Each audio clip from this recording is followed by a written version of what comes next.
with this one, and I was thinking back to our last conversation because I was really harping on, oh, you've got to hand it off for mastering. Well, I did it on this one only because I had to replace my goddamn chimney and my funds were dry. So I'm like, well, guess I'm mastering it. But no, tighten up the belt. What?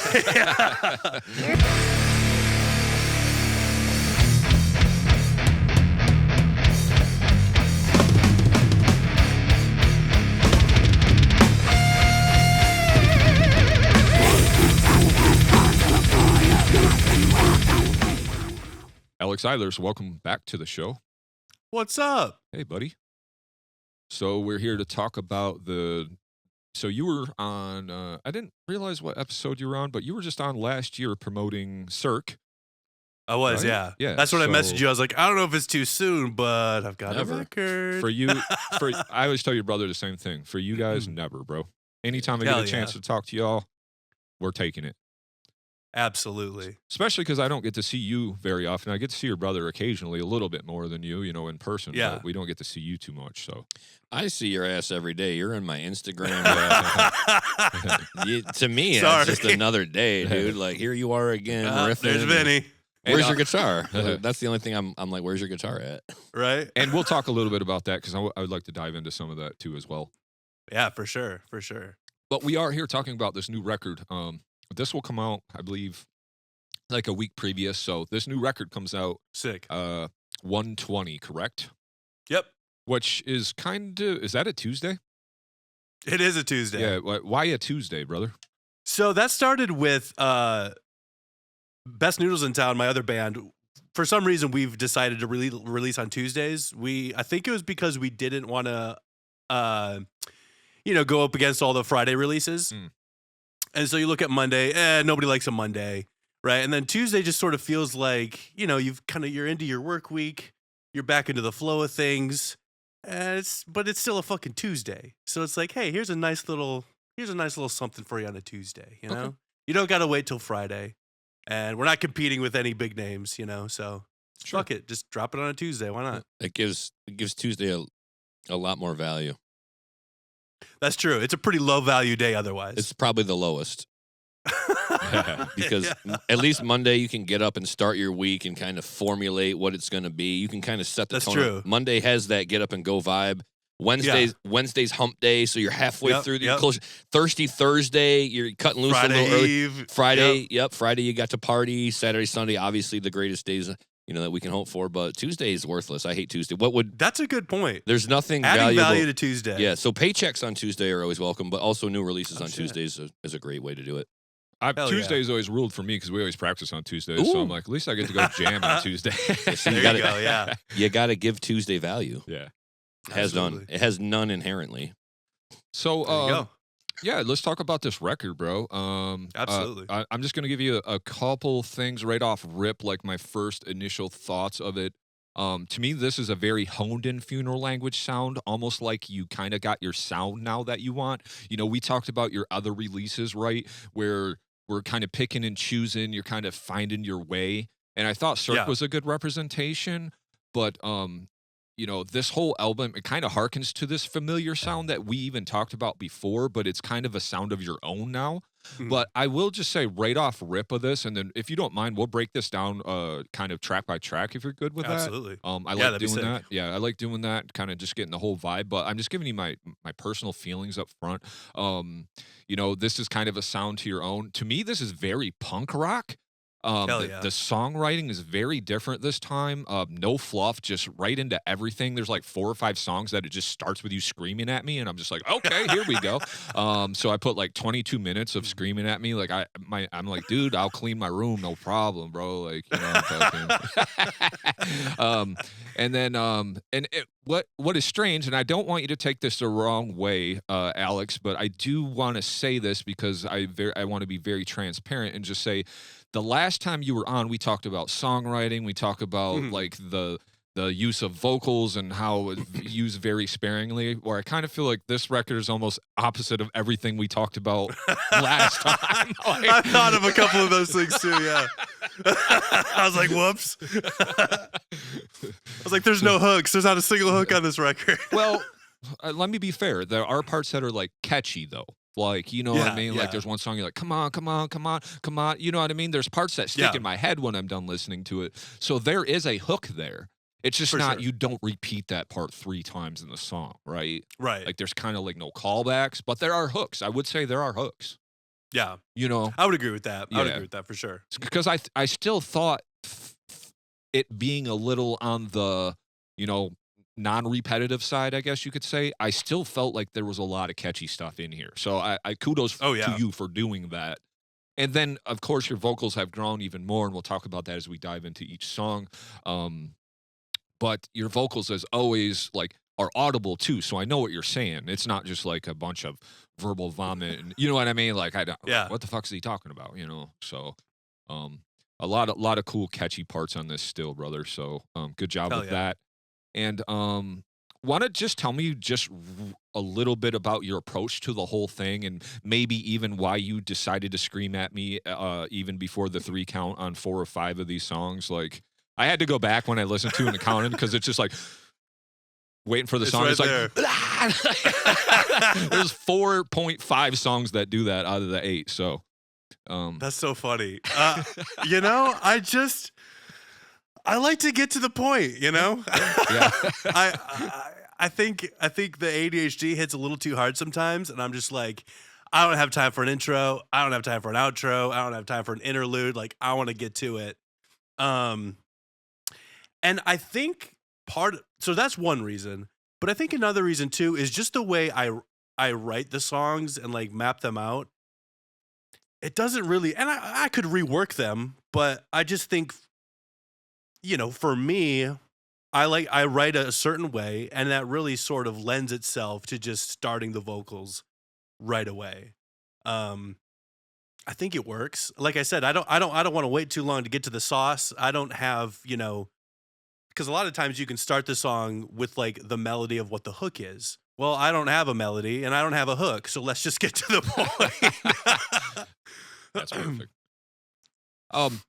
So now, is any of this correlating to some of the content that you've been putting out? Like, we can get into this content 100%. Okay, because I know we're in the short form content era. You're doing very well with that. You're constantly putting out content. I mean, and that's the way you get your music out there. I've seen some of your videos have some banger numbers on them, especially the Christmas one, which coincides with, was it last year or the year before you actually did the Christmas stuff, right? Like, that wasn't even like something new, so that was kind of cool because you can reuse that. But I seen like the Christmas one went crazy, but that was old funeral language stuff, right? That was like, because you and your bro were working on that, right?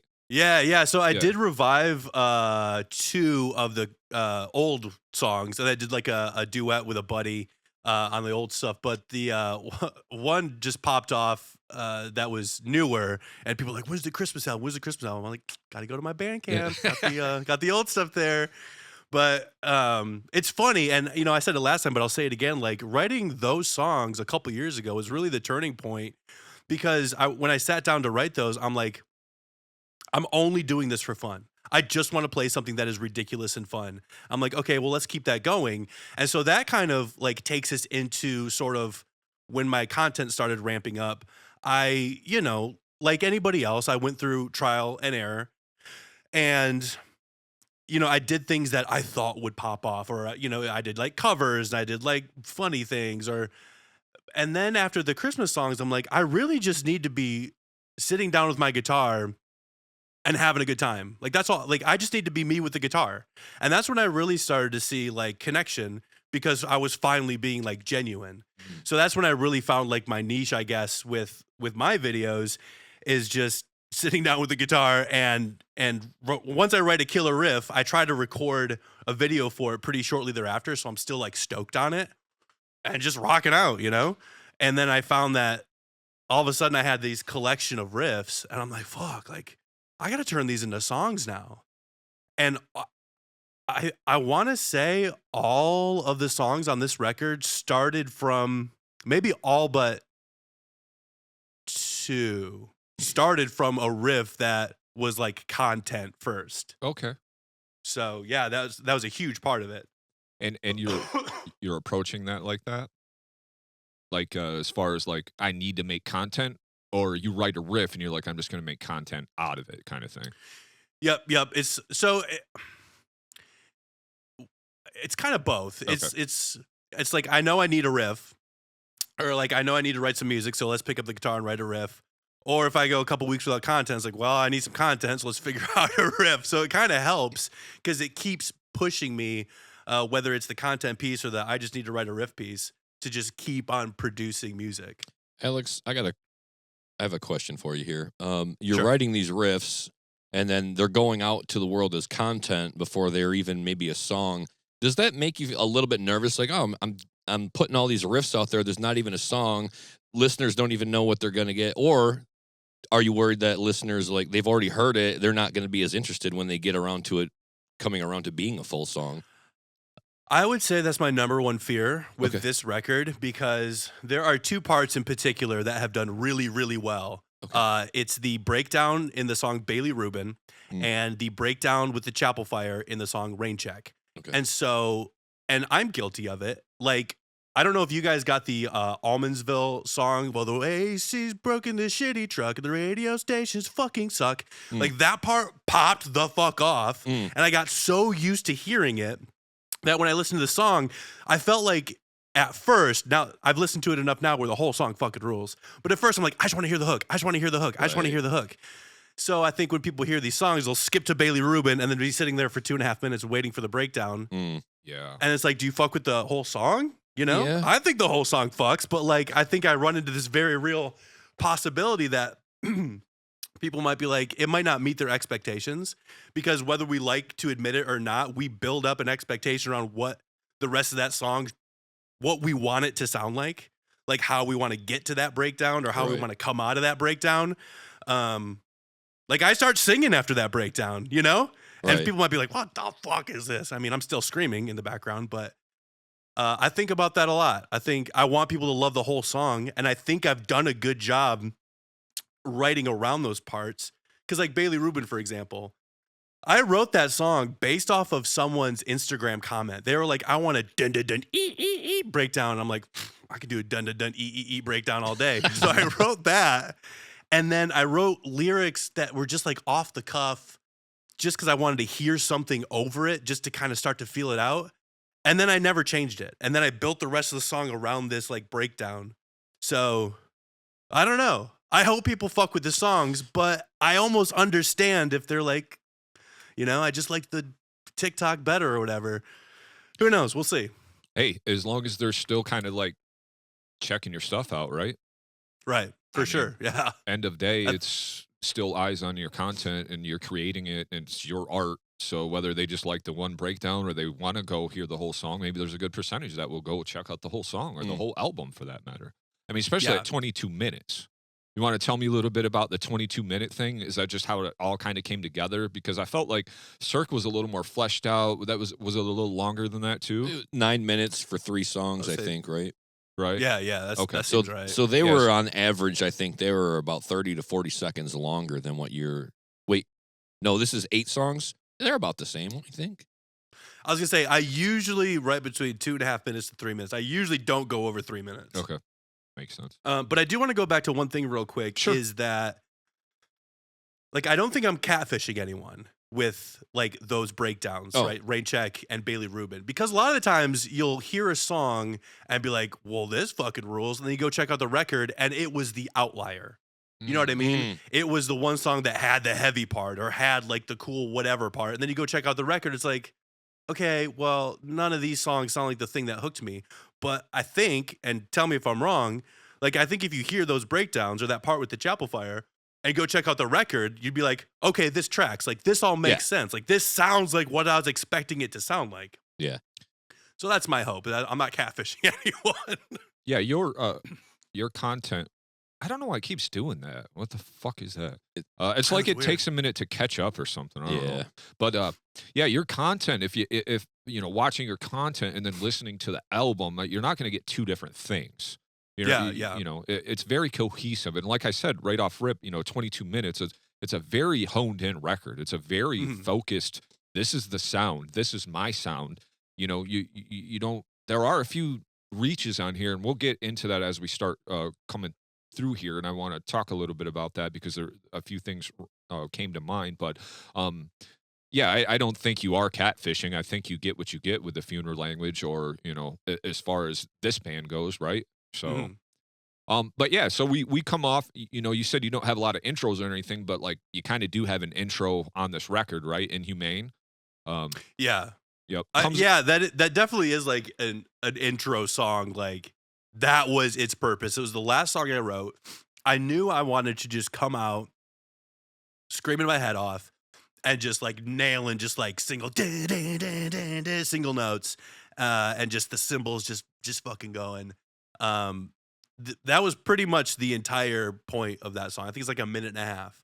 Yep. It's got a little like breakdown thing in it. It's got a bunch of screaming. It's got this like low. I packed like everything you're gonna get throughout the record. I packed it into like a minute and a half, so you know what's gonna happen for the rest of the record. Yeah. Comes out grooving. I like the additional. I love the additional. You kind of got this low vocal going on. Yeah. In the background of some. It's never forefront. It's never like, hey, here's a death metal vocal. Yeah. Right. That's not really your thing. But the that additional like just low layering on that, I was like, I caught that, and I was like, it just makes that part stand out so much more. And it's a very cool. Yeah. I really love the technique on that. And then obviously the Addison voicemail at the end. It's cool. I'm glad you picked up on that. I knew as soon as I heard that, I was like, Addison? He was like, bro, that album sounds awesome. I was like, that's fucking sweet, dude. And that's another thing, too. It's like, I'm curious, like, if the voicemails work, because it's kind of, and the way those are set up, like, not to be like spoiler alert, but the record sort of, like, emotionally sort of declines, right? It sort of gets darker as it goes. Sure. And the voicemails are placed in there to sort of reflect this sort of like me falling apart as a person, right? So you start off strong. You start off with this 1.5 minute banger. My brother with the voicemail, things are great, sounds great. All right, see you later. And then another voicemail like, hey, dude, what the fuck's going on? And then the last one's like, dude, your shit's made it across the pond. Like, you're fucking up. Like, and then, so it's sort of this like decay of like, things are great, things aren't so great, things are fucked. So, okay. Yeah, that makes sense. Then is that the relative to the title, like "Thank You for the Dead Body"?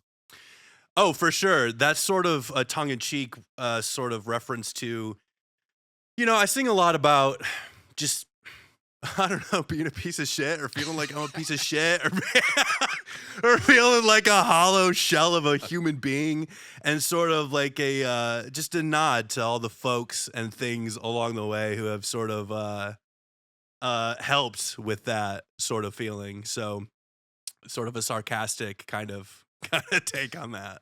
Yeah, and the one song comes to mind towards the end where you say, and I don't think I put the actual note, but where you kind of have the like talking point, and you're like, yeah, if you could not do that again, please, like you're fucking everything up, like, or however you say that, I don't know, but you're just like, it was funny because you were like, what you say is like kind of angry, but then you say please at the end, and it just had me cracking up because you're like, yeah, if you could just not fucking do that anymore, please. At least I said please. Yeah, I was like, hey, at least he's asking nicely not to fucking do that anymore because you're fucking affecting everybody else. That's right. So, yeah, I thought they translated really well. I thought it was pretty cool. Now, I guess we'll get to that. Let me know when we get to the one when you talk about the guy across the pond, because I want to get into that a little more. I don't think I wrote that down as a note, but so then we go into Death Wish Complex, second song on here. You have a feature that says Lowest on it. And then this is the one where you're like, come on. Yeah. So there's a very, like, you say there's not really hooks, but like, to me, that was very hooky. I guess there actually is a chorus in this one. This might be the only song with a proper chorus that I do repeat. But yeah, but the come on part too. That's like it's like grooving. It goes halftime. Yeah. He's yelling his part. I'm coming back in with the come on. So, and it was written that like, I remember I dropped the kids off and I'm driving back, listening to the demo, just blasting it in my car. And I didn't quite have that part figured out yet. And I was just, I'm like rocking in my chair. I'm sitting at a red light waiting to turn.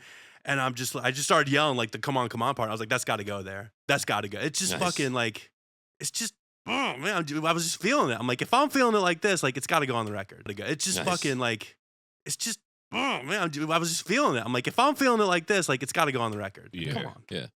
And this is the one too where you're like, $20. Yeah. More. Bring it back to the liquor store or whatever. Yeah. Is there a theme about that, like throwing your life away because of alcohol type thing, or is it not that deep? Because that's kind of what when you say take your last $20 back to the liquor store, I'm kind of like, well, there's some kind of demon that we're calling out here, and I wasn't real sure. Yeah. That song from start to finish is all about, you know, my past life of debauchery and alcoholism. And I sort of share that experience with, so Lowest is Patrick Galante of Knight Rider. He does a lot of stuff with Jackson Rose, Del Ave. He was the drummer in Ice Nine Kills. And also I think he just posted on his story, he's 600 days sober. So him and I share that. And so the way him and I got together is he randomly found Cirque, and I was scrolling through TikTok one day and saw one of his lives. I popped in, he put on Cirque, he started like messing on it, and he's like, dude, this fucks. Like, if you ever want to do something, let's do it. I was like, it's fucking on. And immediately like I wrote Death Wish Complex like in one fell swoop. And it's one of those songs that's just like, I think it rules. I wrote that back in like March, April. So it's been written for a while, and it was one that just like fell out of me. The riff, the lyrics, all of it. And I sent it over to him, and the rest is history. That's probably one of my favorite tunes on the record. But yeah, that one specifically is all about struggling with alcohol for sure. I was gonna jump in and ask you about that lyrical process when you're writing self-reflective lyrics, but they're coming off kind of like a negative connotation. It's almost like you're yelling at somebody else. When you're going through that process, it's kind of hard to sit there and just like berate yourself or be angry at yourself. Do you step outside and just make it about like an imaginary third party, like an imaginary alcoholic abuser or something like that? And then so that you're not like being too hard on yourself, is there like a... I probably should. Yeah. But no, I don't. So you just sit there and kind of like beat yourself up a little bit writing these lyrics? Yes. Tell me your wife gives you a big hug afterwards. Just a huggy. Hug it out. Man, if she sat down and actually listened, she'd probably be asking. Well, it's funny because I said it to my buddy, dear friend Kevin, and he texted me. He's like, I'm reading some of these lyrics, dude. Are you okay? I'm like, I'm fine, I promise. I draw on a lot from the past, and you know, because like I told him now, I was like, what am I supposed to write about now? Like, I have a cool wife, I have, awesome kids, I have a good job. Like, no one wants to hear that shit. Right. I don't. I won't. You know, I have the same situation. Like, hey, life's good. How do I write hauntingly sad and angry lyrics now? But turn on the TV, it'll happen. They're in there. They're in there. They never leave, true. Right? Yeah. Just a couple more notes real quick before we move on. Sure. Very weird probably for me to say this, but dude, there was a few parts in this song where I'm just like, it has this like almost Marilyn Manson early punk rock vibe to me. Like there's a couple riffs that I'm like, man, very like almost like Smells Like Children. Portrait. Yeah, like very early Marilyn Manson with like the punk rock and just the way it comes through. I don't want you to be offended by that, but I just was like, for some reason, it was just like the first thing that popped in mind that like, we're always pulling from somewhere like, what's that sound like? Or what, what's that influenced by? Obviously, probably not a like upfront influence, probably not purposeful, but I was just like, man, kind of sounds like some early Manson, and I'm not mad at it at all because I fuck with that early Manson, but and then at 2:20 you come in with this just real heavy like groove slide, just this really cool guitar riff on that one, and kudos to you on that, man. Super Thanks, cool. Man. Then we're gonna debate that. So that song was like 2 minutes 45. So yeah, you're keeping them all 3 and under, about roughly around there, 3-ish. And then we go into the Bailey Rubin. We talked a little bit about this. Again, very cool layered vocals in here. I did like the call out part in this too, where it kind of like the music gets really dynamic and you kind of like yell something out. I didn't put the exact words you had, but I did like the call out before you go into that next riff. super cool. And you do this a couple times on this record, but this is the first time I heard it. Like this Discord, there's like one of the guitars is kind of like doing this very discordy, noisy like rhythm, and the other guitar is only doing the heavy notes of the rhythm. So it's almost it's not necessarily guitar talk, but two guitars are playing something separately, but the low part is very emphasized on the like heavy part. And I think that's a very good touch, because if both guitars did it, it might be a little too much with the discordy and that. So it just made very cool the way you layered those rhythms. So great job on that. Hell yeah, thanks, man. And then so this is where almost the singing comes in, where you say this is what you wanted. Dude, you channel Vision of Disorder to me. Like your singing vocal sounds just like that dude from Vision of Disorder. I don't know if you're familiar with Imprint. That album made an impact on me. They were kind of like a hardcore band in the early like 90s. Yeah, like, late 90s. Yeah, late 90s. Well, when we got to it. Yeah, when we got to it, they had an album or two before that, but like his singing vocal kind of matches what you do, or vice versa. So I don't know if you are aware of that, but and then I just noticed that you kind of like, is that something that you want to explore more? Is that vocal? So I almost want to go listen to our last episode, because I'm pretty sure I swore off singing completely. I know I did. I just can't remember if I told you if I did or not. I was like, I never want to sing again. There's no reason for it. I'm just going to scream. And then I got to a few parts where I'm like, you know what? Like a singing vocal would really work nice here. And I'm like, I just made this rule up for myself. Like, and I need to break it, because I think it will serve the song. And so I think it's helped that I've just become more comfortable with my voice overall since my first record. And I'm not the world's best singer. And I know there's auto-tune, but I didn't use it on this. All it takes, I try, and I'm off a little bit, but I think it's punk rock. Like, it's not supposed to sound perfect. But I do like the sort of like, it's not, I guess I call it lo-fi vocal effect that I use on that singing part specifically. Like, I think that really helps just make it punch better. I don't know. I laid it and I'm like, yeah, okay, I guess I'm singing again. You know, if the part calls for it, then I'm gonna fucking do it. I'm not gonna have this stupid made up rule for myself. You're not gonna find me doing like, you know, the octane core huge, you know, choruses. Right. But I'm probably gonna continue to like pepper in little singing parts for sure moving forward, because I do love the way that turned out, especially with like, I love that part because like the clean vocal carries, but I'm just screaming like a fucking maniac in the back, like just losing it. And I love that dynamic. Yeah, and I think that's super important when you're not just like, you know, you're not just screaming at me for 3 minutes straight. You're giving me a little dynamic breakup, and then that part sticks up that much more, you know? It's like, we even talked about, I think even on the last episode, we talked about that before, you know, when you grind all the time, the grind loses its effect. You know, when you groove all the time, the groove loses its effect. So you need some dynamics in there to make things interesting and keep listeners interested as well, correct? You know? Right.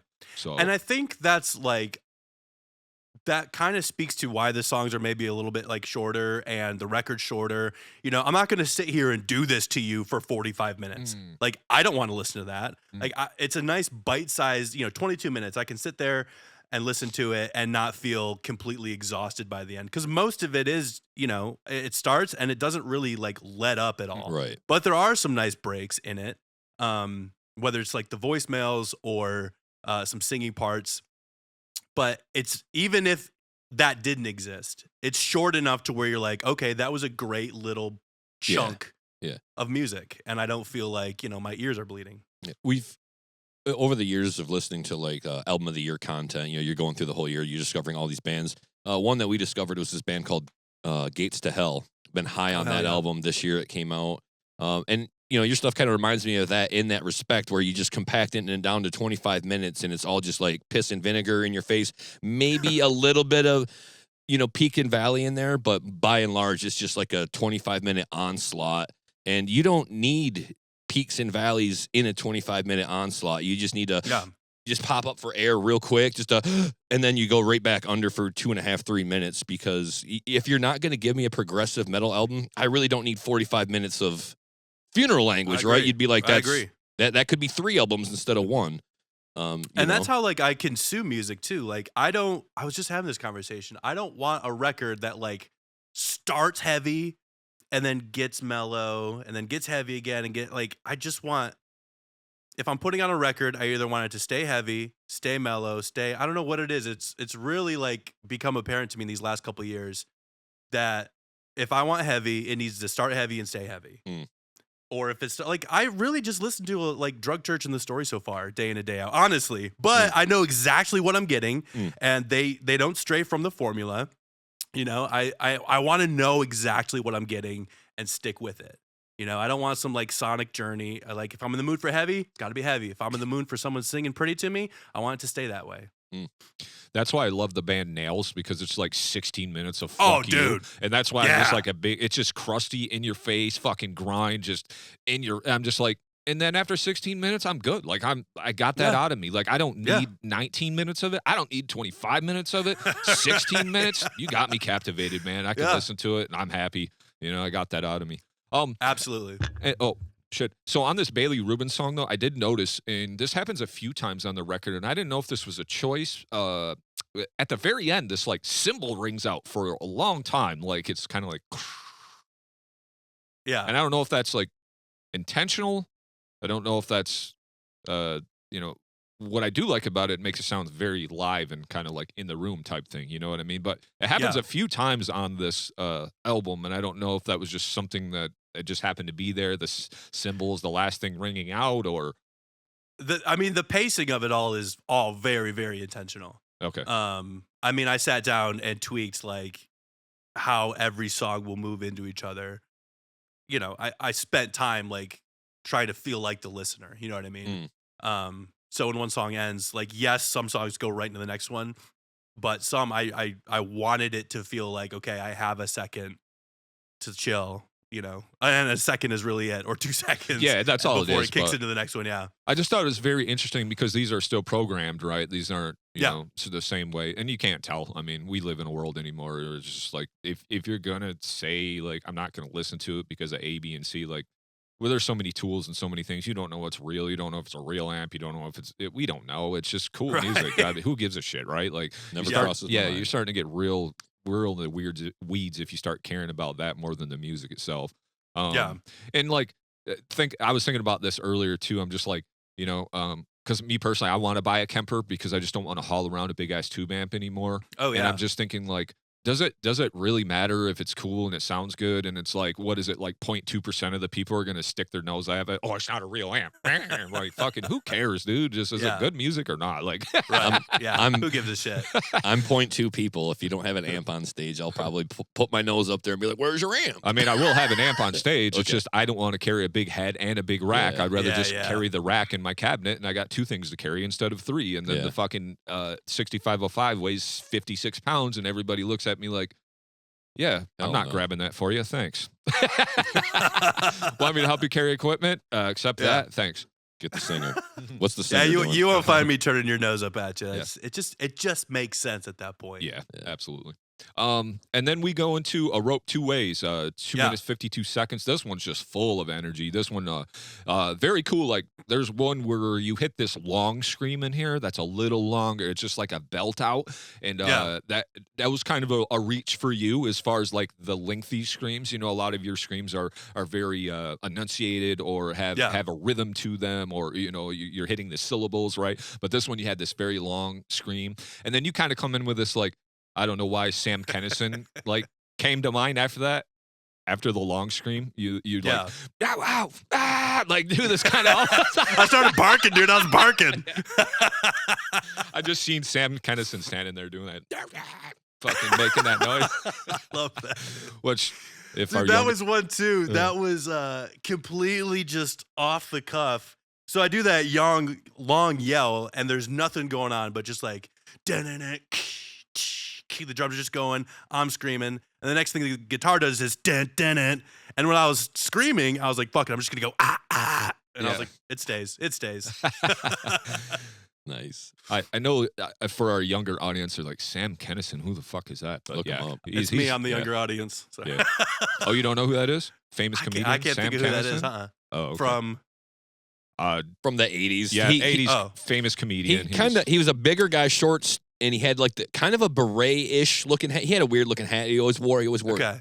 And then he had the trench coat. Yeah. And he was notorious for screaming, "Ow! Ah!" Yeah. Are you familiar with Anthrax? Yeah. I'm the Man. Not the song. I just know the band. Okay, so the original song, it starts out with a Sam Kinison scream, "Ow! Ah! Gotcha, Do, okay. nah." So he had a famous scream. Okay. So Gotcha. that's where Jason's pulling the reference, because he could just get on that mic and give you like a fry vocal for a comedian. That was kind of wild. Yeah. In the That's sick. 80s. Yeah. So, but yeah, That's awesome. he's passed. He was in a jet ski or a snowmobile shit. accident in the 80s or something. He was a very famous comedian, like one of the earlier adopters of kind of like the dirty comedy too, where he would just say some wild shit. But he was very funny. Hell yeah. But anyway, but yeah, lots of vocals on this one. 227. You say like, watch what you say. The groove that comes in right there, man. That thing is very cool, very impactful. Very fucking sweet song on this one. I really love like the this end one. of that song. Like Yeah. it just gets, because after that part we were talking about, it gets into the just like straight up rock and roll, and they're singing. There's a bunch of vocal tracks going on. I think it sounds huge. And yeah, when it starts to go halftime on the cruise, you better watch what you fucking say. Man, that song, I think the build to that and that payoff, I just think it fucks. Yeah, I did notice that with this album as well, as far as like you did kind of get into some of the upbeat stuff too as well. I like it a little more, and I know that is the dynamics of when it does pay off in the breakdowns and the half times or whatever. But there are a few kind of rock and roll, kind of rocky parts going on in this one too, For like sure, kind of yeah. more of the like upbeat, and that's where I come in with that, like where I said off rip, it's very punk rock to me, like this Hell whole yeah. this whole record. Then we go into Whiskey Foxtrot, about 306-ish. So on this one, man, the riff with No, a hammer. Dead Meat comes next, doesn't it? Does it? Yeah. Oh, I'm sorry. Yeah. I skipped that. Sorry. Yeah, Dead Meat, 310. This one was another no nonsense. You hit me with the vocals right off the bat, just scream right at me. Some really cool grooves on this one. Another cool, like very slide, like there's this slidey Discord riff on this one too. That's like, it's very cool. Again, you explore the singing Vision of Disorder vocal on this one. About 208, super cool groove, like a really cool payoff. And you kind of let off the vocals at the end of this one, where you just let that groove ride out. So that's where that very dynamic part comes in. Super cool, groovy one on this Dead Meat one. Yeah, that was one of those where I loved everything up until the last breakdown. And I thought it was like I almost cut it because it wasn't there yet. And I think there's this like part where it's like and there's like hey in the back, and I think that is probably some of the best music I've ever written. And like I'm not putting this song out until it's like, because at first I had this ending breakdown. You know, you get the dun, dun, dun, pan to the left or whatever, so you know a breakdown's coming, right? It's like the China hit of the guitar world. And after that, I just had this real generic sort of like deathcore breakdown. And I'm like, this is not doing it for me, but I could not think of anything else there. And then just one day after work, I picked up the guitar with no expectations and played this weird fucking chord. And I'm like, that sounds dirty. And I was like, I wonder if that would work. And sure enough, that's the breakdown that's there now. And I think it rips. Yeah, it does. So then we move into Whiskey Foxtrot, 306. This riff with a hammer on descending, like the you kind of do that. Yeah. That's very metal. But I caught on that very, very soon. I was like, that's kind of a cool welcome, instead of like the very open, like Every Time I Die kind of punk rock open chord stuff that you do a lot. I'm like kind of pinched a little of that metal and threw that in there. And I was like, that's very, very cool. Hell yeah. And then you do that. I believe this is the one where the triplet groove, that you kind of have that triplet groove going on in there. And then like at the end, you do that like grindy tail on it. So it's like that very triplet groove. And then it's like, you kind of do this grindy thing with the vocals on the, like kind of on the tail end. And to me, that was like almost very Dillinger sounding on that. And I thought that was super cool.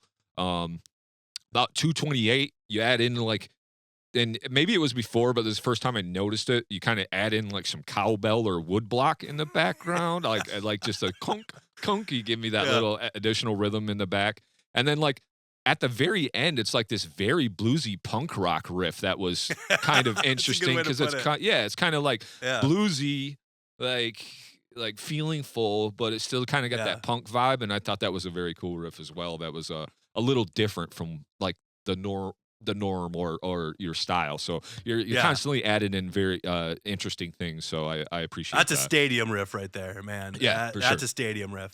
And that song in particular, that was one that I wasn't real sure how it was all going to come together.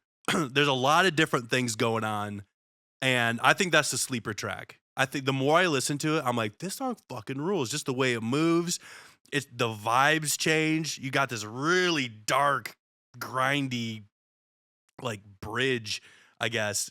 And there's just a lot of weird stuff going on. The guitars build, they get real dissonant. There's just like scrapey guitar noise panning back and forth. It gets real crazy. And then you come out of it into this tempo change, and then you're into this like rock and roll stadium riff. And it's just like, I don't know, man. I'm stoked on how that one came together. I think if you're listening to the record, that one to me stands out as being like, I don't know, just different in a good way. Yeah, for sure. I felt a different feel in that one as well. It almost kind of it's weird because it almost cranks up the intensity a little more on this one, to be honest. Like, not that anything else wasn't intense, but like when you start adding in a little more of that grindy and a little more of that kind of fast-paced vocal, it was just like it really took it to a next level, especially with a little bit of the metal influence in there as well. Well, and two, like, to your earlier point, like actually having some dynamic, like close the hi-hats, and like actually play like a fast palm muted riff or fast chugs. It's a super dynamic tune. So yeah, I think it gives you, this got good peaks and valleys to it rather than just being like a straight, like, all right, we're off to the races. Yeah. That triplet riff is super cool in there, man. It's very tight too. I really like it, dude. Hell yeah. And then we go into Thank You for the Dead Body, the title track. Yeah. 244, you put a little cowbell or woodblock in this one too. Absolutely. So I noticed that this one is very like we said the name Every Time I Die, but this one just kind of very comes through as a homage to that style of music. You do add a little more of the singing in this one too. And then there is what I alluded to earlier. You do this technique again at the end of this one where the one guitar is kind of doing the discordy thing, and you're really pumping up the like right hand on the low chuggies to really emphasize the low chuggies, but then you're just leaving that discord open for that effect. But I thought you utilized that very well in this one. Hell yeah. Tell me a little bit about this and why is it the title track? And yeah, so this one, and this is one of those ones where I'm scared anyone who knew the riff from like Instagram or TikTok will be like, this wasn't what I was expecting. But because I don't know, it's such a like a rock and roll riff, and then I just come in screaming like an idiot over it. But I think it works. I think it works. Yeah, so this one is more so with this record, I do talk about other people more maybe than I have in the past, where the lyrics were a little bit more focused on me and how I'm feeling. There are a couple songs like that on here, but this song in particular is just all about me for the most part. And so because of that, it was kind of an easy shoe-in to be like, all right, this is the title track because it kind of speaks to the vibe of what I talked about earlier of this like sarcastic tongue-in-cheek, like, thanks for the dead body, like I'm just this shell of a man. And this one is sort of just an internal struggle from start to finish. If you read the lyrics, it's just pretty obvious that it's me. I mean, the last line of the song is I am not who I want or appear to be, and that's just this constant feeling, and I repeat it many times. And that's one of those lines where I was like, I need to scream this as hard as I can. And the puke take is on there where I almost throw up. I kept it in there because like I need to, this is how I feel every fucking day. And I know other people feel this way. And I just scream this as hard as I fucking can into this microphone a bunch of times because, like, I don't know if you've dealt with imposter syndrome or, like, this is not what I want to be doing with my life, or I'm stuck, or, you know, we're stuck under this fucking, this isn't how humans were supposed to live. All of these things. I'm just like, it's just all encompassed. And this song too, like, kind of disintegrates and falls apart. It starts with this really happy riff, and then you get to this ending and it's just bleak as fuck. And then the voicemail comes in saying, like, hey buddy, you know, I heard you, like, fucked up. And, you know, I think that's a kind of a common feeling for a lot of people right now is, like, I'm going along feeling pretty good, and then you'll have a day or two where it's just like, what the fuck are we doing? Like, what am I doing? I'm in my mid-30s. Like, yeah, my life is good, but, like, there's still something that eats at you. Yeah, and I'm getting all off on a tangent, but that's this song, is that feeling of, like, what the fuck is going on? What am I doing? Where am I? Who the fuck am I? No, I think those feelings are natural with anybody, especially if you're any kind of artist as well, like we all are. We get that even more because we all would rather be working on our art. Yeah, you say, yeah, I got a good job, but who the fuck wants to do that? Right. It could be the best job in the world. Like, I like my job. My job's straight too, but I don't want to fucking go. Right. Yeah. I just want to fucking write riffs, man, and, like, play music and hang out with my bros and do this podcast. But yeah, I mean, imposter syndrome, especially with this fucking podcast. It's like, what are we doing? Or you get a shitty comment and you're like, well, you know, then you're like, why am I doing this? You know, then you start, and then you're like, well, why is fucking Joe 420 fucking telling me how to run my life? Fuck that guy. Like, he ain't doing shit. He ain't got no podcast. He ain't trying to help nobody or fucking put anybody else on a platform. So yeah, I get it, man. Fucking all those feelings are very legit, very correct. So it makes sense, man. No tangents here. I like when we start getting into more of this cerebral type of conversation, because I think we struggle with this all as artists or creators or whatever it is. And especially, you know, we have the internet, and then, you know, you have your little group of people, right? And you're like, yeah, I got these like 40, 50 people and they're my homies. But then you start thinking about the vastness of the world and how many people there are, and how just big everything is. And you're just like, what is my purpose? Like, what am I doing here? Like, what the fuck am I doing? You know? So I get that. I feel like there's always room for that conversation because art imitates life. So if you're not having the life conversation, then your art's going to ring pretty hollow in my book. So that imposter syndrome that you're talking about, Alex, like that, you know, just that struggle, that being stuck, I relate to that a lot. I think everybody does, but at least you're doing something and you can hang your hat on that. I did want to compliment you on the title of the album, as it works so well in context of the band name. Funeral Language, thank you for the dead body. So I didn't know. Yeah, I was going to ask, was that just like, you didn't even put that together? I just put it together sitting here, and I'm like, oh God, that works so well with his band name too. It's like, you can really like massage and finesse the funeral part of your band name into your content. And just the fact that you went with that title, kind of like ironically, you know, didn't set out to utilize it that way, but it works so well. I think that it means the whole project is cohesive in and of itself in terms of like what you're giving us emotionally and lyrically. So good work on the title. It Dude, works. Thanks for pointing that out. Because, you know, you get to a point where the band name is just the band name. It's just another thing you hear. You don't really think about the words or whatever. Right. Yeah, so, what it means. Yeah. I didn't put that together at all. It's great. That's awesome. And then we close off with a rain check, around 3:13, about minute 57. You get into the grindy, noisy part. You're always speaking my funeral language when you start doing that shit, you know? So then there's like this descending melody on the guitar that was really, really fucking cool. I really love that riff. And then another one where you kind of just leave us at the end. It's just like cymbal ringing out. And I do like that cymbal ring out because, like I said, it's kind of like we're in the room where you just hit the thing and walk away and the cymbal's still kind of ringing or whatever. So it gives it that live vibe to me or whatever. But why did you decide to close with this one? And tell me a little bit about Rain Check. Oh, man. This is such a good song. I love this song so much. And it's another one of those that moves through these phases. And the ending of this song, I think, is so huge. Like, you get that, I call it a dance beat, but I don't know what else to call it. And that descending, it sounds like a circus, but it's heavy because I'm still just grinding away on the bottom 3 frets. And when it like cuts out and I just scream, God damn, and it punches back in halftime, but the guitars are still doing that same riff. I just thought, like, when that ends and just rings out, like, I just feel like I could take a deep breath. Like, okay, like, to me, it's very final. Like, I was like, this, when I wrote it, I was like, that's the last song. Like, no question about it. It just, the way it moves through all these stages, it's got this like Dillinger part, like, and then it cuts out of that and it goes into just this real like groovy part. And then it just, when it ends, you can finally just be like, fuck, like, okay, like I can, the 22 minutes and 2 seconds is over. I could take a breath.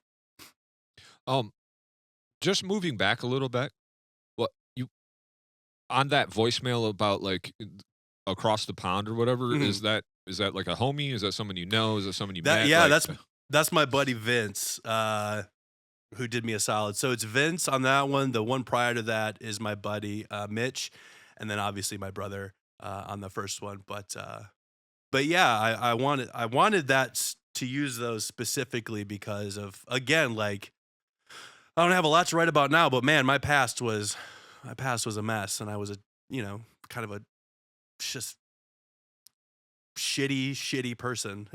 And yeah, I think that speaks to sort of kind of what this record embodies. I talk about some people from my past, not directly, but they're definitely, songs about them.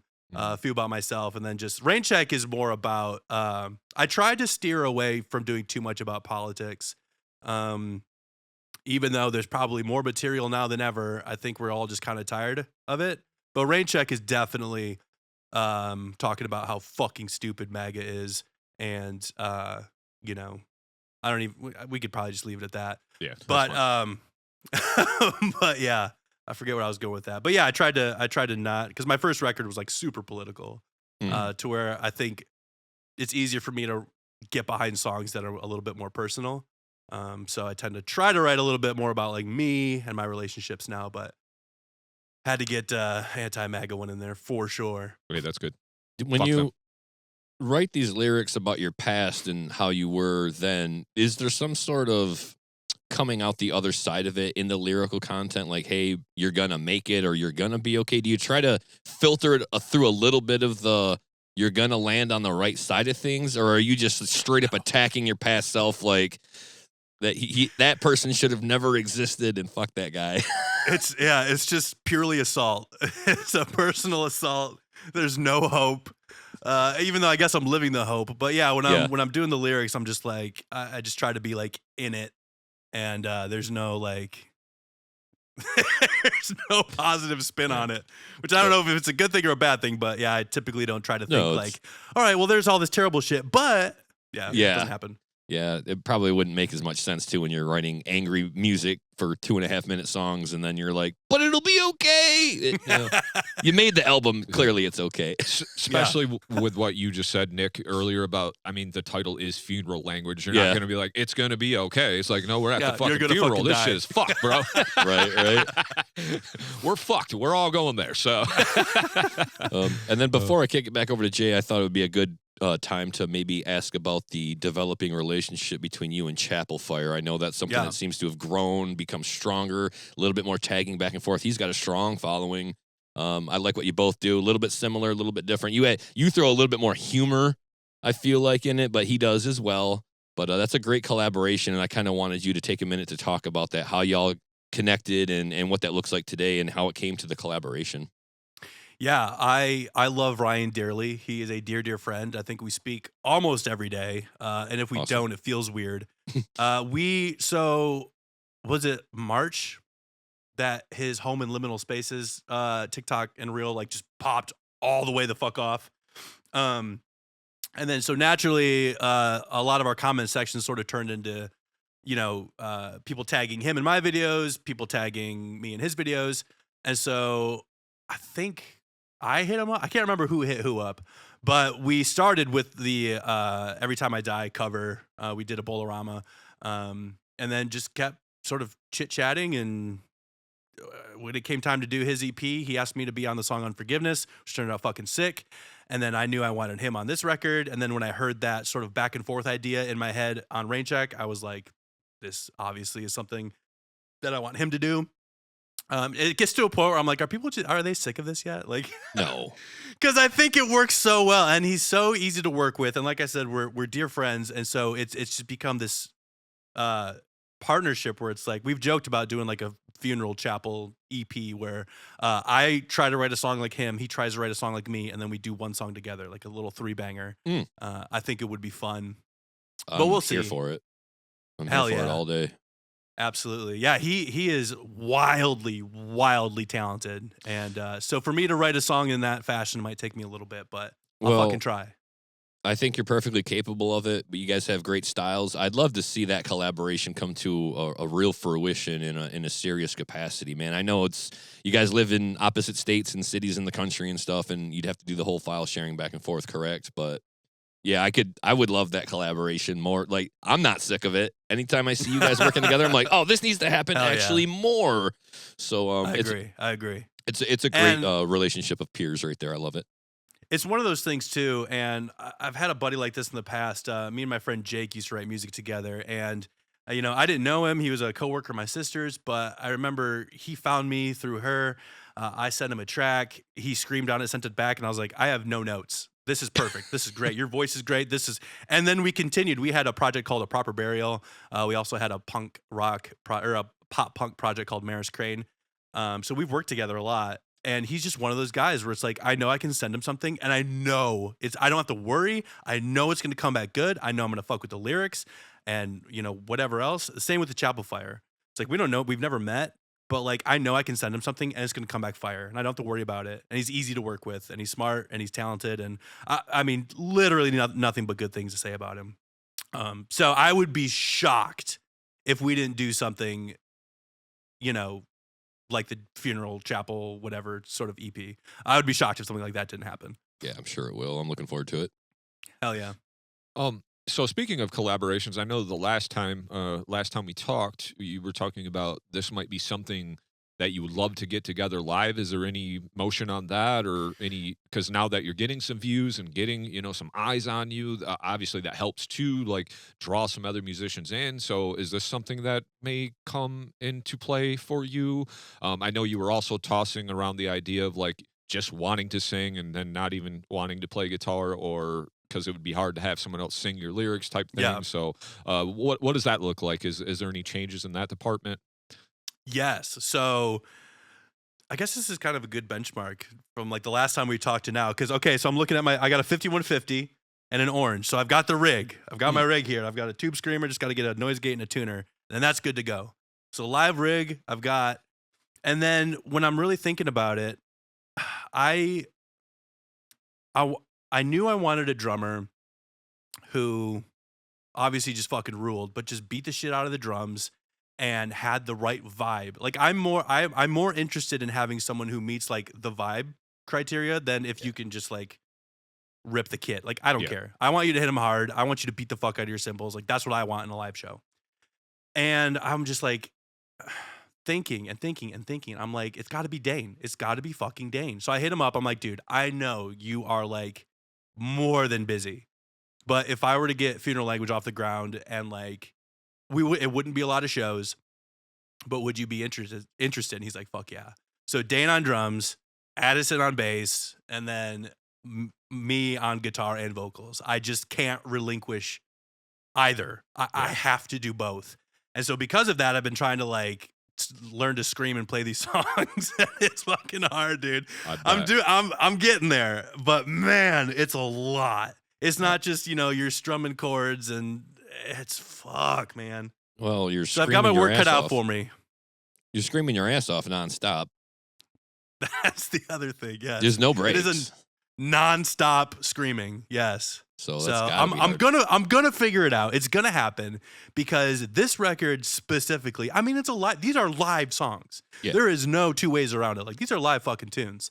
And I think about it all the time, like literally every day. Like going to bed at night, I'm thinking about playing these songs live. I'm thinking about how to transition between songs. I'm thinking about how they're gonna land. I'm thinking about just everything you could possibly think about.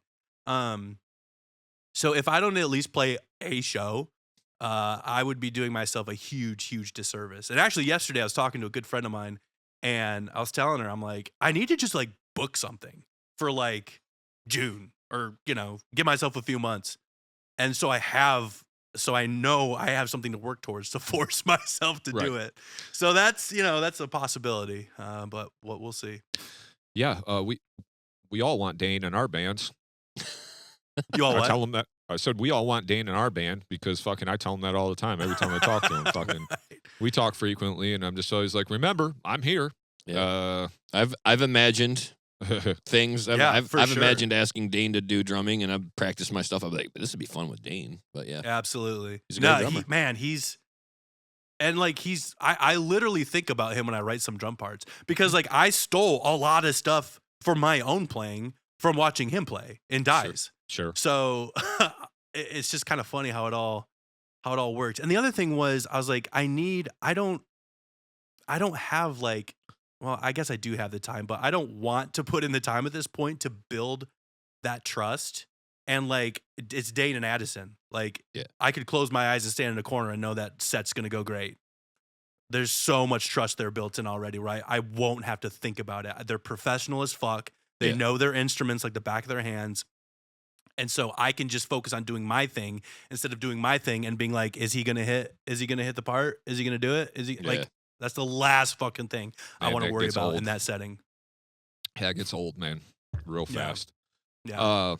Yeah, I mean, that sounds cool. I mean, it definitely sounds like there's, something there. Also, we had our homies Vestigial on. That won't come out for a long time after this. But, dude, some of the stuff they're playing and then they sing and they figure out how to sing over the top of it. Like, so it can be done. It's just a lot of work you got to put in. Are they like tech death? Yeah. They're like super heavy, right? Yeah, they're like melodic tech death, but they have like a lot of singing. So they have some metalcore, like parts as far as like very clean vocals on the choruses, but I mean they're the over the top with like all of the sounds in the background, the backing tracks, the like just top tier musicians just shredding crazy. They're great. Their new album's fantastic. That's cool that they're still going. We played with them in 2017. EFIS was like maybe one of the last EFIS shows. Yeah. But hell yeah. But we were talking to them about the same thing. That's why I brought it up, because Nick actually asked the question because he's hearing all these vocals over some of these guitar parts that are just insane. Like the Tyler that does like the shredding stuff's like screaming over some of this like almost solo shit, and he's like, yeah, I just have to learn it. I just have to figure it out. So it's a lot of like at some point it does become muscle memory. Like your fingers just know. But yeah, it's a lot of just sitting here and like I'll just kind of like talk the words while I'm doing the riff. And even just that is super helpful. But then I'll go and make like a video and scream it. I'm like, holy fuck, like this is so much. Yeah. Like I get more tired screaming than I do playing a full set on drums. I bet. Yeah, sure. It's crazy. The talking out the lyrical parts while you're playing is exactly how you do it, because you're just trying to like write a script over your brain, and then you can come forward with the actual chest and spitting out the vocals with energy. But your brain has to be able to walk and chew gum at the same time, right? Like you got to be able to just, talk to your wife, playing your guitar, watch your TV show. Don't skip or mess up the riff at all. And then the next thing you know, you're talking your lyrics, and then you can finally stand up and project. It's just so many layers to it.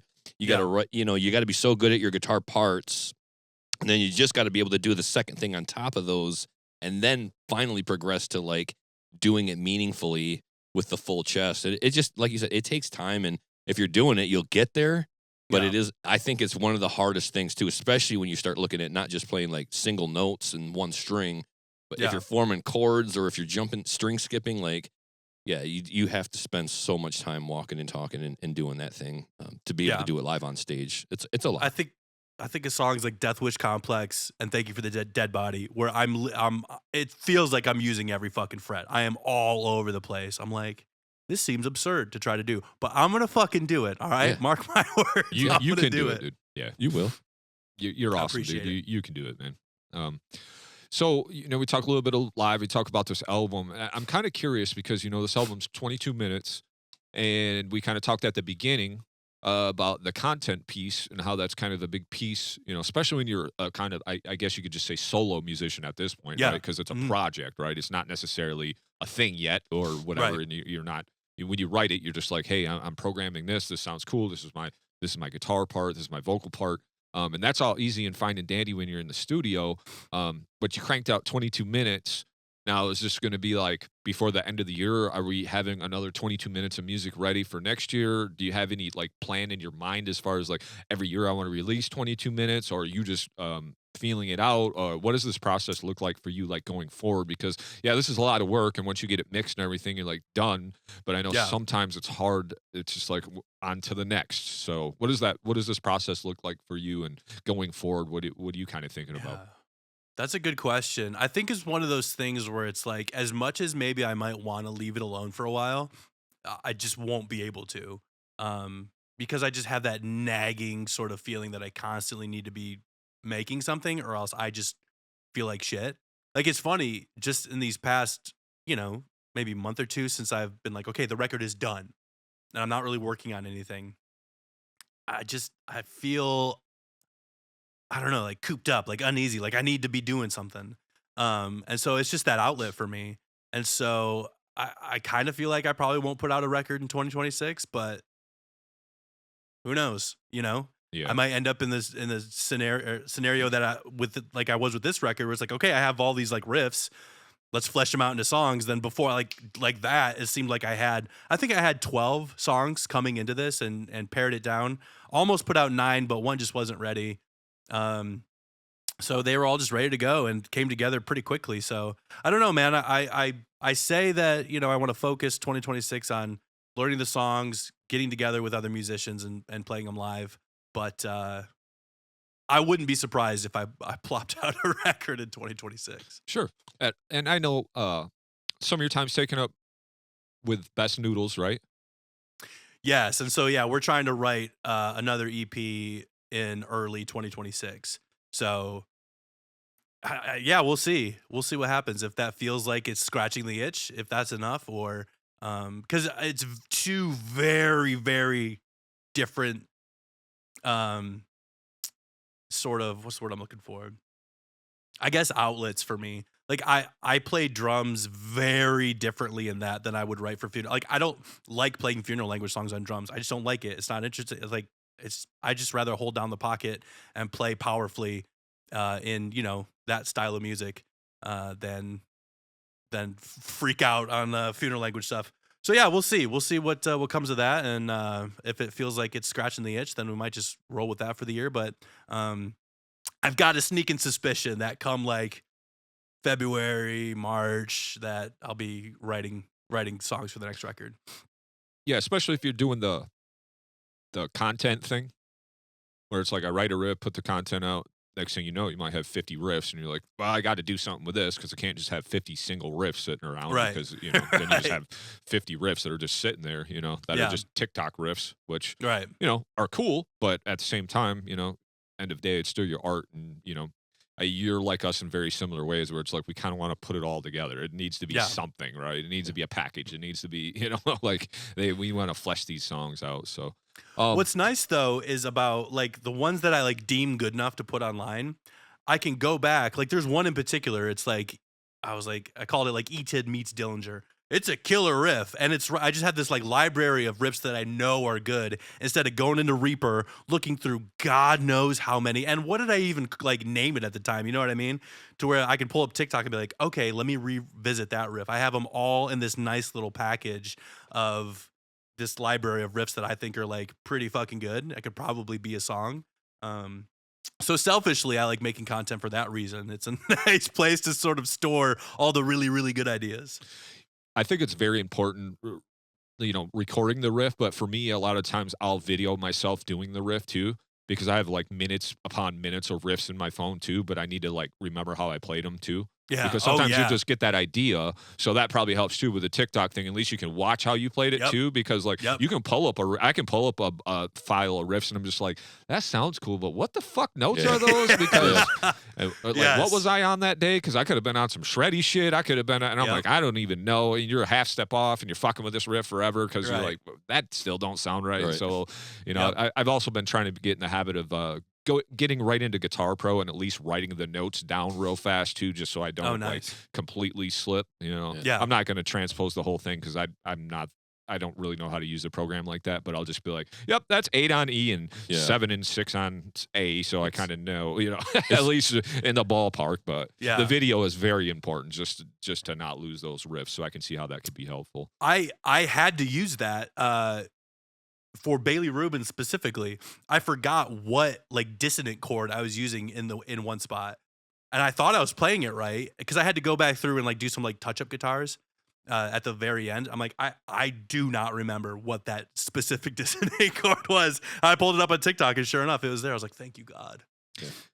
That is the one benefit of doing the band thing every week too, because you're playing those riffs every week and you have to remember it, but like when you're just on that like creative, like, oh, I made 4 riffs today or 3 songs. And then you just like go back after a month and a half. You're like, what the fuck? I had to do that with some of the stuff that Nick and I have been working on for the new Infinite stuff because I would write the song and then I'd have to transpose it for him. And then I'm just like, oh, I got to learn the song myself before I can show it to him because they were sitting around for so long before I decided to do something with them. But wait, new Infinite?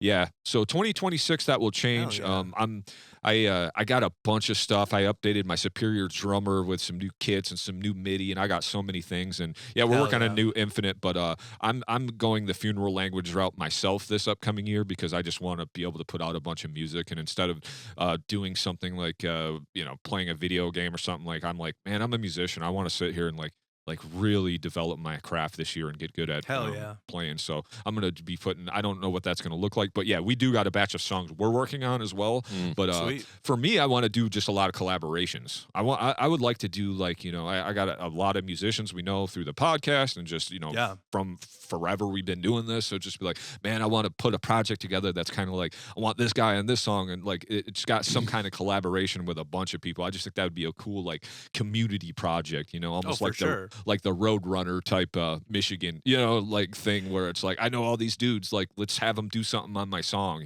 like try some different things and shit. I love that approach because like for me personally, it helps me write in like other facets. If I'm like doing a vocal feature on someone else's track, it's just different and I get to flex a different muscle. It's like, it's not mine, it's their music. So I'm like writing differently and then I'll do it and then I'll go back to my own stuff and it just helps feel a little refreshed. So I love that, dude. You're getting to work with all these different people. And when you're used to just doing everything by yourself, it's like such a nice breath of fresh air.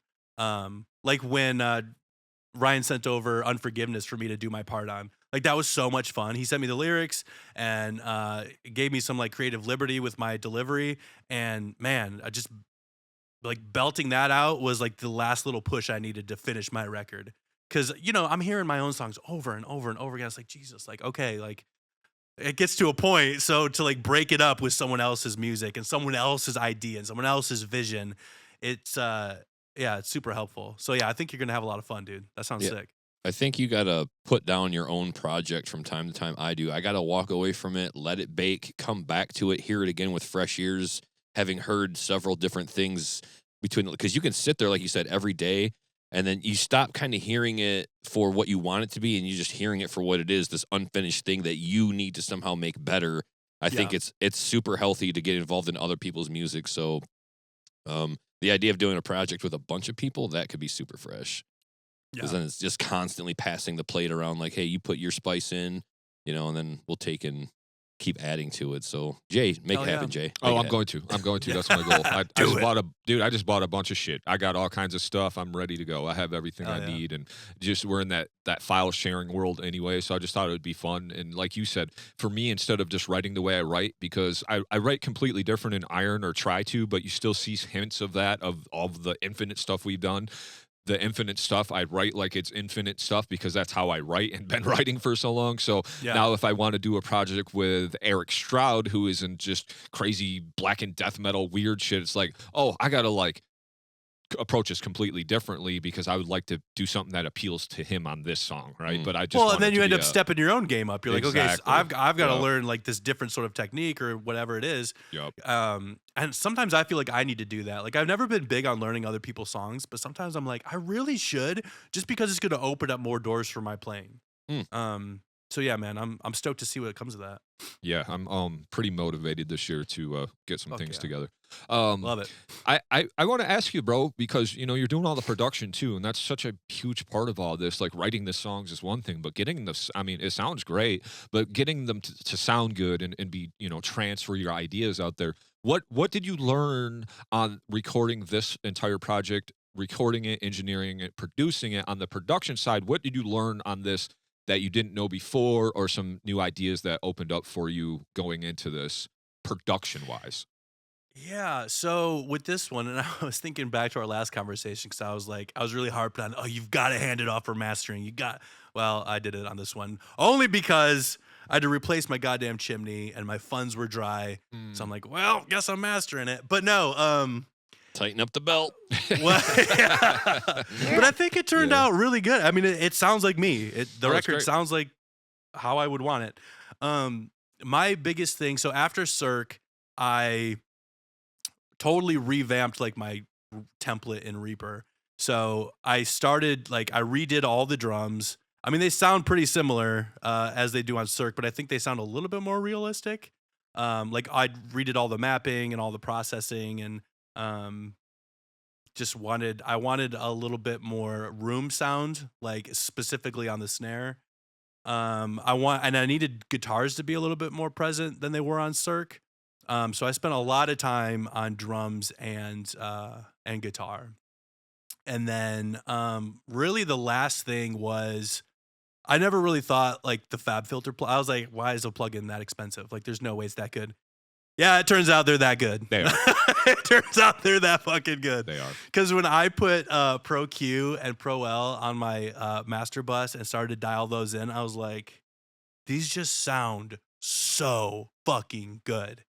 So yeah, if you're on the fence about Fab Filter, just do it. Just fucking do it. They sound fantastic. But yeah, I would say the biggest takeaways from this, and again, I'm really looking forward to the next record to scrapping everything I have and starting again from scratch. I want a different drum kit. GGD just put out the downbeat, which is Craig from Straight from the Path. Reynolds, It sounds yeah. so fucking good. And then Kurt Ballou has a couple of kits that sound really, really good. I'm just over the Modern and Massive 1 sound. I've used it a couple times. I've had it for, 5 years at this point. So new drum sounds. I'll probably get a different guitar sim. Might fuck with real guitars. I did a little bit. I tracked Inhumane with the real cab and amp, and it sounded okay. I don't have the right mic for it. I was just trying to use the SM7B. It was okay, but probably spending some time tooling around with that, getting a couple different microphones. So yeah, we'll see. I would love, because I love just guitar noise and feedback and shit. Right. And I would like my shit to be a little bit more raw, honestly. And so just to have those moments of, feedback or palm mutes that aren't, they still have that little ring out and dirt and grit at the end of them. Just shit like that I really love. Yeah. And on this record specifically, I did not, the end of Thank You for a Dead Body, there's dun dun dun dun dun dun dun dun dun, no chugs are to the grid. And I did that on purpose. I don't want this to sound perfect. I don't want every chug on every fucking, on every downbeat or whatever. And it's not off. It's not bad. But if you hear it, you can tell these are, milliseconds different. And it just sounds like someone playing fucking guitar. I love shit like that. So I think I'm really going to try to go more in that direction of a little bit more raw, but still sounding polished. I just love shit that sounds dirty. So that's the goal for the next batch of tunes. A little bit more gross sounding. So, we're going to continue down in this path with Funeral Language as far as this style of music. Oh yeah, this is I definitely feel like I found my thing. Between this album and Cirque, I think this is my sound. It's the most fun I've ever had playing guitar. It's the most fun I've ever had making music.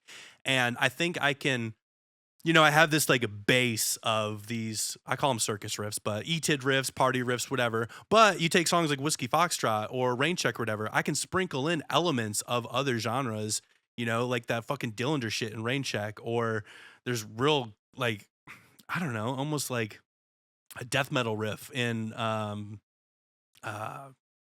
God, Whiskey Foxtrot.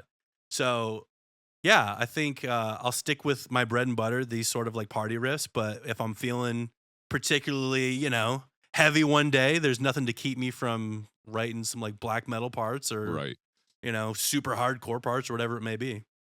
Yeah, that's just the reason why I asked me, and like I said, this is kind of a more honed in sound because even when you go all the way back to the first record, there was some of those different kind of like you're kind of finding your sound. Whereas felt like on this Yeah. record it is the sound. There might be a little element splash in here, but this is more of the open, like you said, the party kind of ETID riffs. Like you kind of play very open with some things. Yeah. Just like the like that kind of punky openness where some people don't play exactly like that. So I just feel like Yeah. you kind of got your sound going, and that's why I asked if this is going to just be a continuation of. And there's nothing wrong with that at all. I mean, I think it's a great sound. I just think you kind of in it now. Yeah. Oh, You for know. sure. Yeah, Yep. especially with the way your vocals lend to it as well.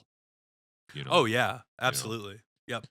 So let's see. You got any other questions, Nick? Well, I was just going to ask him about, fighting off the urge to write more material as you're, working on bringing this thing live to the stage. Do you think that you would potentially write for more than one project, more than one funeral language album? Would it be like these songs go together and these songs go together? Do you think you might be so prolific that you could do more than one album over the course of the next writing session? Oh man, that's a good question. Like, is there ever a feeling going into an album like this is what I'm trying to convey, or are you just like straight singles every time, whatever that song is, and then we're gonna just pool them in? Yeah. There was never sort of an idea of what the record will sound like. I ended up with a batch of songs. I think it was 12. And then I'm like, okay, these all generally feel like they go together. And then once I started adding vocals and everything, you kind of saw which ones maybe don't fit the vibe. And so I kept them, obviously. They're still there to like work on, but Yeah. maybe it'll fit the vibe of the next record. Maybe they just need to be reworked. I got to just let them sit for a while and not hear them so I can come with fresh ears and, write different stuff. So you're kind of on that tip as it is right now. Say You that have one more time? you have like a small batch of songs that you can work with and springboard into potentially the next project. Right, yeah. And I'm curious if I'll like even bother revisiting them or just be like, you know what, like I just want to move forward. So we'll see. There are a couple riffs that I feel like I'd be doing myself a disservice if I didn't go back to, but for the most part, I probably think it's just going to be from, here on out, just new, just going for it. Fresh slate. Yeah. Hell yeah. What other methods are you doing to try to promote this record? I know I know you make a lot of content, and Yeah. content's king now. You're constantly putting it out. We know how important that is with the show and how to constantly be out there all the time. Like, hey, you didn't forget about us because we're giving you more shit every day. So that's definitely one method. Obviously, you're on our show, and we appreciate that. And hopefully, we can get you some eyes on the record as well. But is there any other ways, like you thinking of any other like music visualizers or any other things that you could do to try to kind of help push the album, or any thoughts on that? Yeah, I mean, I'm trying to be real. I had a lot of ideas, and some people have been very gracious to lend their talents to me, as far as like videographers doing music videos and stuff. But realistically, as someone who works 40 hours a week and has 3 kids and a wife and everything, like I need to protect my peace a little bit. I get very I can get very lost in this world if I allow myself to Sure. and start to neglect other like relationships or whatever it may be. So I need to find a balance, and I really just think. So I obviously I'm going to start doing a bunch of content come January because the album drops on the 20th. So really pushing like daily or every other day videos.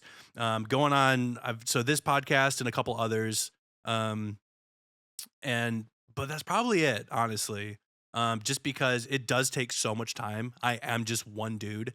And I would love to do all the things, but even after a little run, like a couple weeks ago, I did a bunch of videos, and I was like, I don't know, I was kind of depressed a little bit afterwards. I was like very enmeshed in social. Oh, it was when the one the one Christmas song really popped off, and I was finding I was spending way too much time, in my DMs, in whatever, talking to people, whatever. Like I was just fucking sucked into my phone. I was like, I can't be doing this. So, really trying to find that balance of like what's too much of being in music land, or in what's not enough. So I think if I can create quality visuals of, parts from this record for like the next month, I think I'll be happy with that.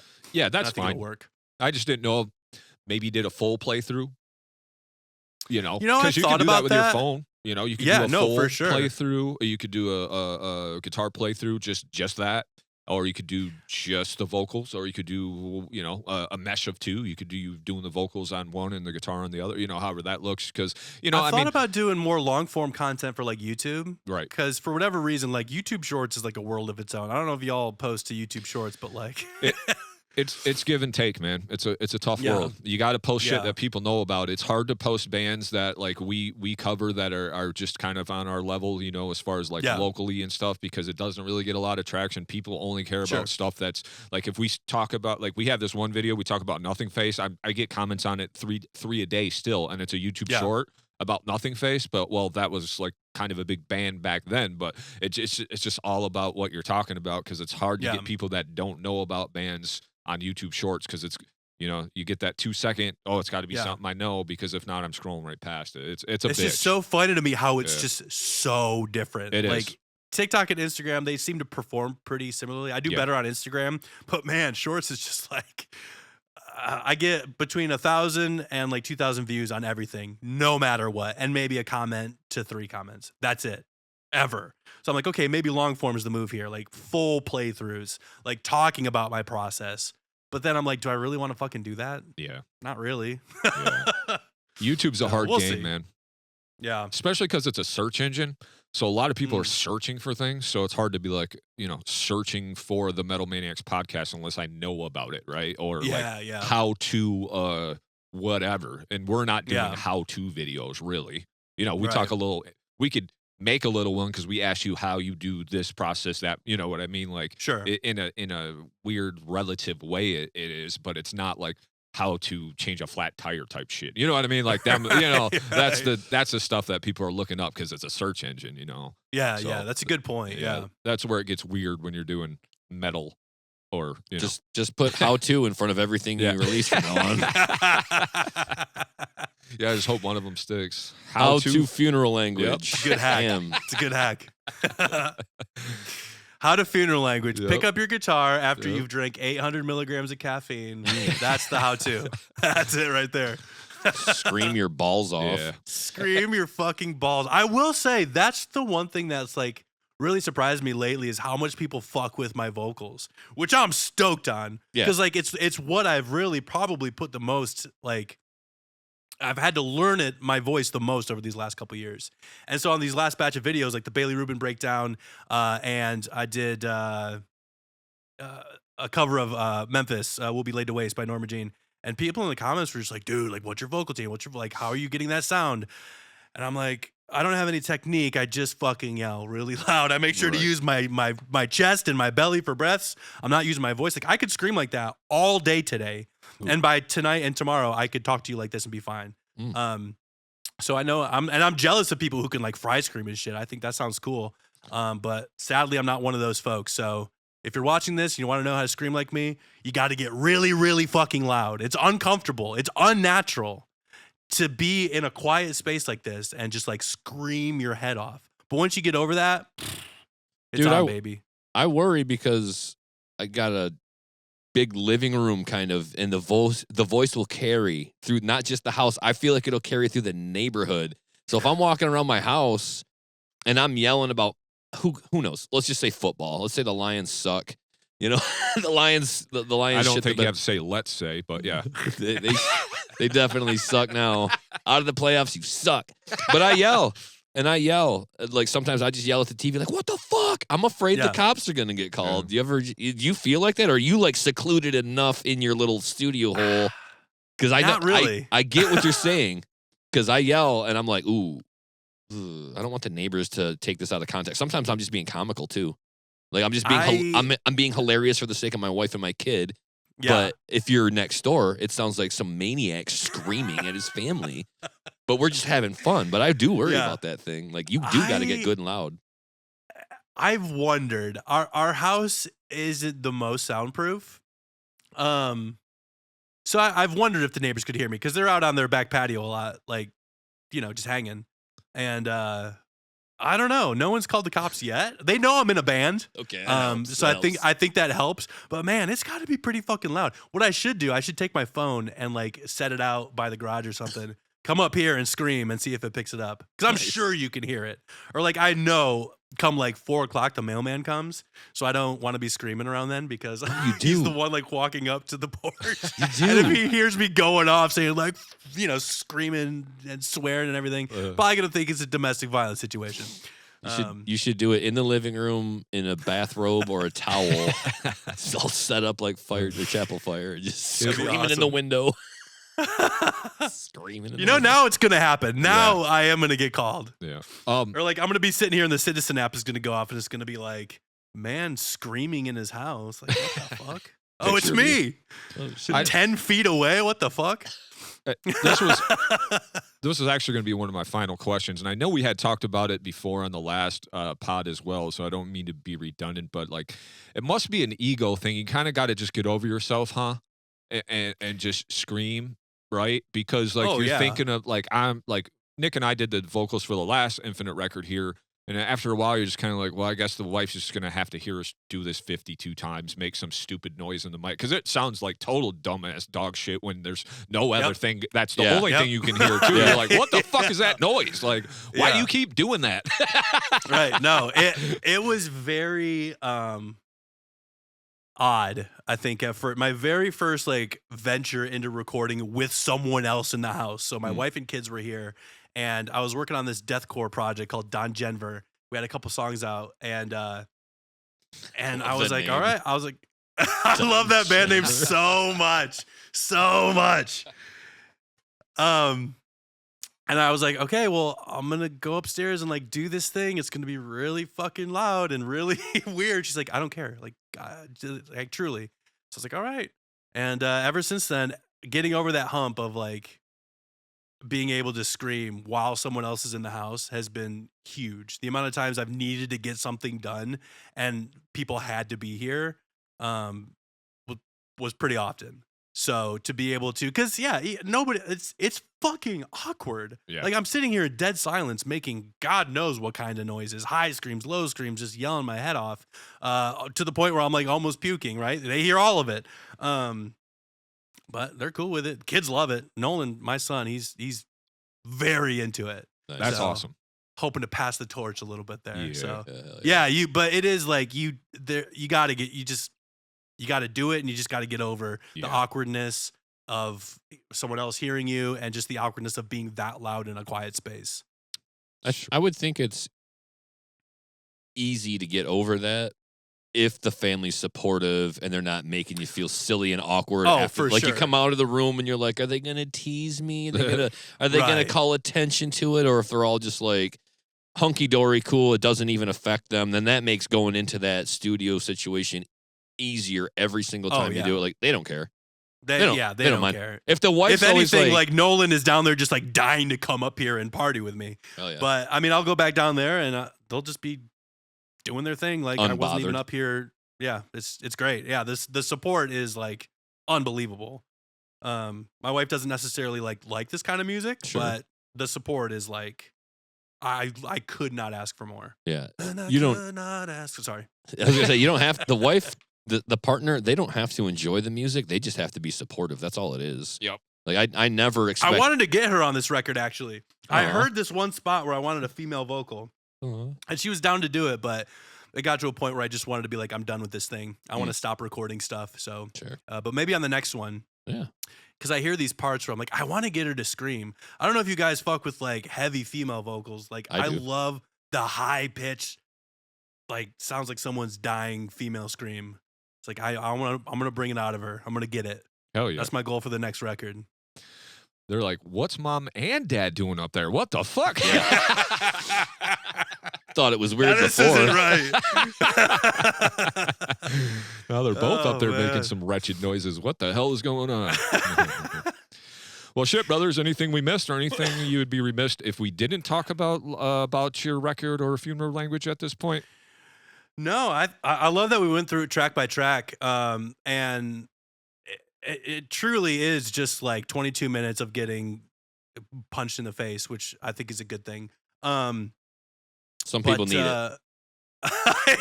Some people do need it, but even though like it still has like, you know, it's got breakdowns, it's got fucking groove, it's got your cowbell shit.